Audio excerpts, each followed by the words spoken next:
കാര്യങ്ങളെല്ലാം ബ്രീഫ് ചെയ്ത് ഈ പലവളം വന്നുകൊണ്ട് സാഹചര്യത്തിൽ നേതൃത്വത്തിൽ നടന്ന മീറ്റിംഗ് ഞാൻ പങ്കെടുത്തു. ഇദ്ദേഹം പറഞ്ഞത് കോൺഗ്രസുകാരെ വിളിച്ചുകൂടി ഞാൻ മീറ്റിംഗ് നടത്തിയെന്നാണ്. ഇവിടെ ഇരിക്കുന്നത് ഒന്ന് പിന്നെ കളക്ടർ എന്റെ ഇപ്പുറത്തിരിപ്പുണ്ട്, കളക്ടർ ഞങ്ങളുടെ ബ്ലോക്ക് പ്രസിഡന്റ് ഒന്നുമല്ല. ഇപ്പുറത്ത് SP ഇരിപ്പുണ്ട്, ഇപ്പുറത്തിരിക്കുന്നത് DFO ആണ്. പിന്നെ ഇരിക്കുന്നത് പിന്നെ LSDDയുടെ JD ആണ്. അതിനിപ്പുറത്തിരിക്കുന്നത് പിന്നെ ഡെപ്യൂട്ടി തഹസിൽദാർമാരാണ്, ADM ആണ്, RDO ആണ്, റവന്യൂവിലെ മറ്റുദ്യോഗസ്ഥരാണ്. ഇതിൽ ആകെ ഒരു റിവ്യൂ ചെയ്യാൻ മൂലക്കിരിപ്പുണ്ട്. ഇപ്പൊ ജില്ലാ പഞ്ചായത്ത് പ്രസിഡന്റും പഞ്ചായത്ത് പ്രസിഡന്റുമാരും സ്റ്റാൻഡിംഗ് കമ്മിറ്റി ചെയർമാൻമാരും കുറച്ചുപേര്, എല്ലാവരും ഇല്ല, കുറച്ച് എടുപ്പുണ്ടായിരുന്നു.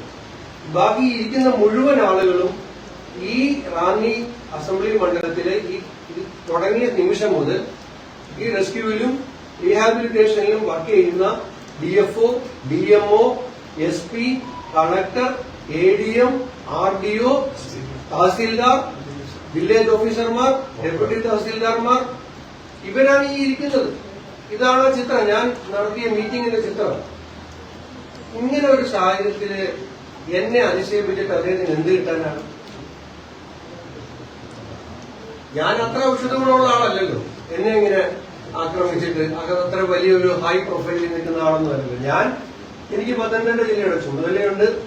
ഇവിടെ വെള്ളം കയറിയെന്നുള്ള വിവരം കിട്ടിയ സമയത്ത് തിരുവനന്തപുരത്ത് എല്ലാ പരിപാടിയും റദ്ദ് ചെയ്ത് വന്ന് ആ സമയം മുതൽ ഈ സമയം വരെ ഈ എല്ലാ സ്ഥലത്തും പോയി റിലീഫ് ക്യാമ്പിൽ സന്ദർശിച്ച് അവിടുത്തെ കാര്യങ്ങൾ വിലയിരുത്തി വെള്ളം കയറുന്ന സ്ഥലത്ത് പോയി ഉദ്യോഗസ്ഥന്മാരുടെ മീറ്റിംഗ് വിളിച്ച് നിൽക്കുന്ന ഒരാളാണ്.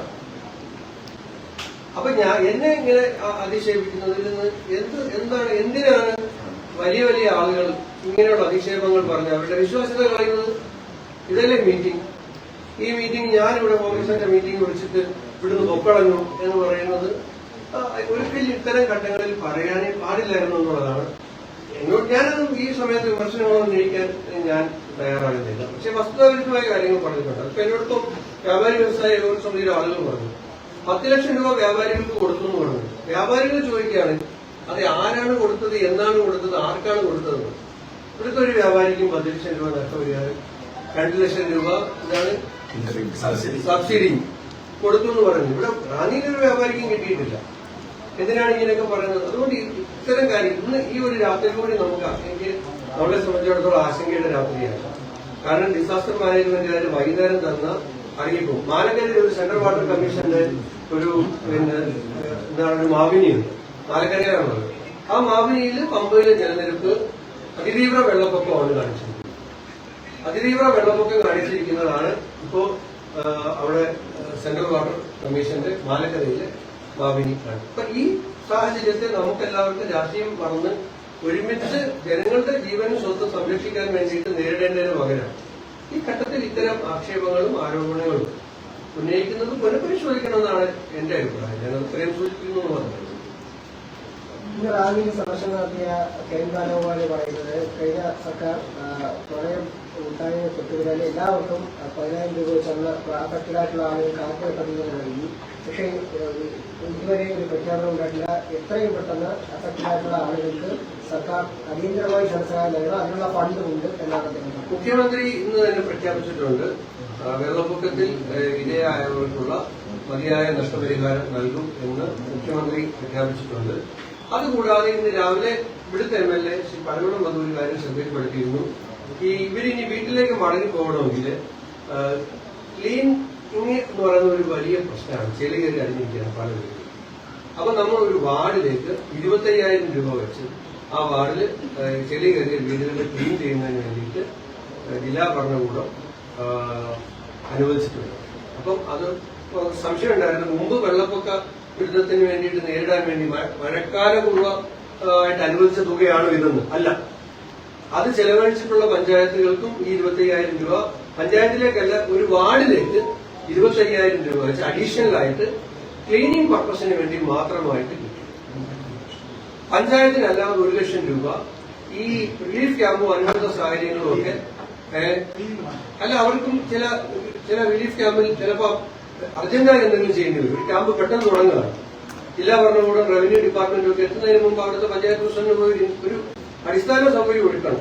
ആ കാര്യങ്ങൾക്കെല്ലാം വേണ്ടിയിട്ട് 1 ലക്ഷം രൂപ ആദ്യം കൊടുത്തിട്ടുണ്ട്. അതുകൂടാതെ ഒരു വാർഡിന് 25,000 രൂപ വെച്ച് ഇപ്പൊ ഇന്ന് അനുവദിച്ചിട്ടുണ്ട്. അത് ഉപയോഗിച്ചുകൊണ്ട് ക്ലീനിങ് കാര്യങ്ങളെല്ലാം ചെയ്യാൻ പറ്റും. വെള്ളപ്പൊക്കത്തിനിരയായവർക്കുള്ള നഷ്ടപരിഹാരം ഉണ്ടാകുമെന്ന് CM പ്രഖ്യാപിച്ചിട്ടുണ്ട്. ക്യാബിനറ്റ് ചേരുമ്പോൾ അതിന്റെ തുക എത്രയാണുള്ളത് പറയും. അത് അടിയന്തരം ക്യാബിനറ്റ് എന്ന് പറഞ്ഞാൽ 5-ാം തീയതിയാണ്, ഒരുപാട് മുമ്പൊന്നുമില്ല. നാളെ 3-ആണ്, 5-ാം തീയതി അത് സംബന്ധിച്ചിട്ടുള്ള തീരുമാനവും.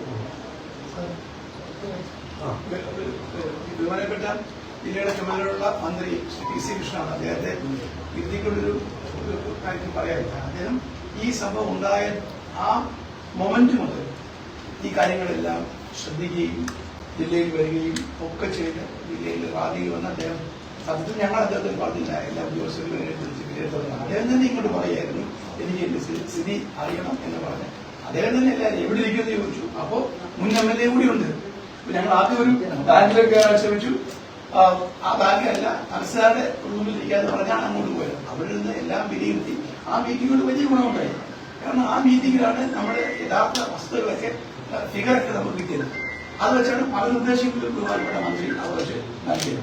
അപ്പൊ അതുകൊണ്ട് ആ മീറ്റിംഗിന് പാർട്ടി മീറ്റിംഗിനായി ആക്ഷേപിക്കുന്നത് ശരിയല്ല. അന്ന് ആ നിമിഷം മുതൽ മന്ത്രി ഇവിടെ തന്നിരിക്കുന്നു. അദ്ദേഹത്തിന് പ്രത്യേക നന്ദി കാണിക്കുന്നുണ്ട്. അദ്ദേഹം എല്ലാം കോർഡിനേറ്റ് ചെയ്തു. ഞാൻ ആവശ്യമായിട്ടുള്ള എല്ലാ സഹായം ഞാൻ തന്നെ അദ്ദേഹത്തെ എത്ര തവണയാണ് വിളിക്കുന്നത്. ഒരു മുഷിവില്ലാതെ അദ്ദേഹം എടുക്കുന്നു. ഇന്ന് തന്നെ റാന്നിക്ക് വേണ്ടി ഒരു ഓൺലൈൻ മീറ്റിംഗ് അദ്ദേഹം പങ്കെടുത്തു. ഇന്നൊരു ഓൺലൈൻ മീറ്റിംഗ് അതുകൂടാതെ എല്ലാ പഞ്ചായത്ത് സെക്രട്ടറിമാരുമായിട്ട് ഞാനും കളക്ടറും കൂടെ വേറൊരു ഓൺലൈൻ മീറ്റിംഗ് എടുത്തു. എല്ലാ തഹസീൽദാർമാരുമായിട്ട് 2:30 മണിക്ക് ഞങ്ങൾ കോഴഞ്ചേരി ഗസ്റ്റ് ഹൌസിൽ ഇരുന്നുകൊണ്ട് TV ഇരുന്നുകൊണ്ട് 3 ഓൺലൈൻ മീറ്റിംഗ് ഇന്ന് എടുത്തു. കാരണം ഇവരെല്ലാവരും വിളിച്ചു വരുത്തി മീറ്റിംഗ് എടുത്താലുള്ള പ്രശ്നം ഇവർ ഫീൽഡിൽ നിൽക്കുക. മന്ത്രിക്ക് മീറ്റിംഗ് എടുക്കണമെന്ന് പറഞ്ഞിട്ട് ജില്ലാ ഓഫീസർമാരെല്ലാം ഒരു സ്ഥലത്തേക്ക് വിളിച്ചാൽ ഇവർ ഈ റിലീഫ് ക്യാമ്പുകളാണ് ഇതിൽ വരും. അതുകൊണ്ട് അവരോട് അതാത് സ്ഥലങ്ങളിൽ ഇരുന്ന് മീറ്റിംഗിൽ പങ്കെടുക്കാൻ മതി, എന്തെങ്കിലും ആവശ്യമുണ്ടെങ്കിൽ അതിൽ പറയണം എന്ന് പറഞ്ഞതിന്റെ അടിസ്ഥാനത്തിൽ റാന്നിക്ക് വേണ്ടി മാത്രം പ്രത്യേക ഒരു ഓൺലൈൻ മീറ്റിംഗും, ജില്ലയിലെ മൊത്തം പഞ്ചായത്ത് സെക്രട്ടറിമാരെ പങ്കെടുപ്പിച്ചുള്ള ഒരു ഓൺലൈൻ മീറ്റിംഗും, ജില്ലയിലെ മൊത്തം വില്ലേജ് ഓഫീസർമാരെ പങ്കെടുപ്പിച്ചുള്ള ഒരു ഓൺലൈൻ മീറ്റിംഗ്, അതിനകത്ത് എല്ലാ താലൂക്ക് ഓഫീസർമാരും തഹസീൽദാർമാരെയും പങ്കെടുപ്പിച്ചുകൊണ്ട് ഇന്ന് തന്നെ ഇത്രയും മീറ്റിംഗുകൾ ഈ ജില്ലയിൽ നമ്മൾ നടത്തി. ഈ മുൻ സർക്കാരിന്റെ ഉത്തരവാണ് ഇപ്പോഴും നമ്മൾ ഈ ഡാമിന്റെ കാര്യത്തിൽ ഓറഞ്ച് ബുക്കാണ്. അത് ഡിസാസ്റ്റർ മാനേജ്മെന്റ് പുറപ്പെടുവിക്കുന്ന ഒരു ഓറഞ്ച് ബുക്കാണ്. സർക്കാരുകൾ മാറിയാലും ഓറഞ്ച് ബുക്ക് ഡാം, അതായത് റൂൾ കർവുള്ള ഡാമുകൾക്ക് ഒരു മാനദണ്ഡവും, റൂൾ കർവ് ഇല്ലാത്ത ഡാമാണ് മൂഴിയാർ. അത് റൂൾ കർവ് ഇല്ലാത്ത ഡാമുകൾക്ക് മറ്റൊരു SOPയുമാണ്. ആ ഓറഞ്ച് അത് ഏറ്റവും ലേറ്റസ്റ്റ് ആയിട്ട് അമെന്റ് ചെയ്ത് 22-ലെയാണ്. അത് ഫോളോ ചെയ്യുന്നത്. ഈ പ്രദേശത്തുള്ള ആളുകൾക്ക് ഈ ഒരു അലർട്ട് നൽകുന്നതിൽ വീഴ്ച സംഭവിച്ചിട്ടുണ്ട്. രാത്രിയാകുമ്പോഴുണ്ടാകുന്ന ഒരു ഇഷ്യൂ ആണിത്. ഇവര് രാത്രിയിലെ അറിയിക്കും. കാരണം ഇവർക്ക് മുന്നാണ് 190-നടുത്ത് എത്താറാകുന്നു എന്ന് അറിയുമ്പോൾ മാത്രമാണ് ഇത് പറ്റത്തുള്ളൂ. അപ്പൊ അവര് 190-നടുത്ത് എത്താറാകുമ്പോഴാണ് കളക്ടർക്ക് കൊടുക്കുന്നത്. അതുകൊണ്ടാണ് രാത്രി ആയാലും ഇത് രാവിലത്തേക്ക് ആക്കാൻ പറ്റത്തില്ല. കാരണം ഇത് മറ്റേതാണെങ്കിൽ റൂൾ കർവുള്ളതാണെങ്കിലും ഈ സ്റ്റേബിലിറ്റി നോക്കി പറയുന്നതാണെങ്കിൽ യെല്ലോ, ഓറഞ്ച്, റെഡ് കഴിഞ്ഞ